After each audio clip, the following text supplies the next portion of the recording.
ইমাম কমিটির পক্ষ থেকে আমরা ওনাকে চ্যালেঞ্জ করছি যে উনি যদি প্রমাণ করাতে পারে তাহলে আমরা ওনার সঙ্গে ডিবেটে বসার জন্য আমরা তৈরি আছি।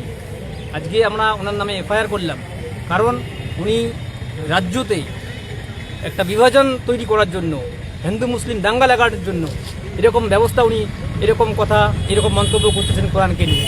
আমরা চাই অবিলম্বে রাজ্য সরকার অবিলম্বে এর ব্যবস্থা করা উচিত।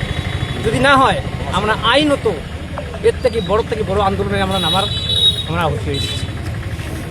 কি অবমাননা করেছিল, কোরআনের কি বলেছিল? উনি কোরআনের উপর পেশাব করে দিতে চেয়েছে এবং কোরআন নাকি 27 জন শয়তান মিলে লিখেছে, এরকম মন্তব্য আমরা মুসলিম সমাজ, আমরা আলিম ওলামা, আমরা ইমাম সংগঠন আমরা বরদাস্ত করতে পারি না। আমরা এই জন্য আইন অনুযায়ী আমরা ওনার নামে প্রথম অবস্থায় আমরা এফআইআর দায়ের করলাম। একজন বিধায়ক এভাবে এরকম কথা বলতে পারে? একজন বিধায়ক এরকম কি করে এরকম ভাষা ব্যবহার করে? যিনি জনপ্রতিনিধি, যিনি লোকের ভোটে যিনি জয়ী হয়েছেন, একজন এমএলএ, কি করে একটা সমাজকে, একটা জাতিকে লক্ষ্য করে এরকম কটুক্তি ভাষা বলতে পারে উনি?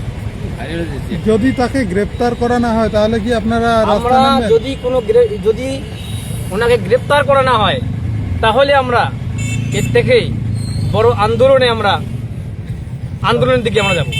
আজকে কোন সংগঠনের পক্ষ থেকে অভিযোগ দায়ের করা হলো? অল বেঙ্গল ইমাম মুয়াজ্জিন অ্যাসোসিয়েশন চ্যারিটেবল ট্রাস্টের পক্ষ থেকে আমরা এফআইআর দায়ের করলাম, শীতলকুচি ব্লক কমিটির পক্ষ থেকে। কি নাম আপনার? আমার নাম মোহাম্মদ আনারুল হক, কোন দায়িত্ব? ব্লক কমিটির দায়িত্বে আছি, সহ সেক্রেটারি।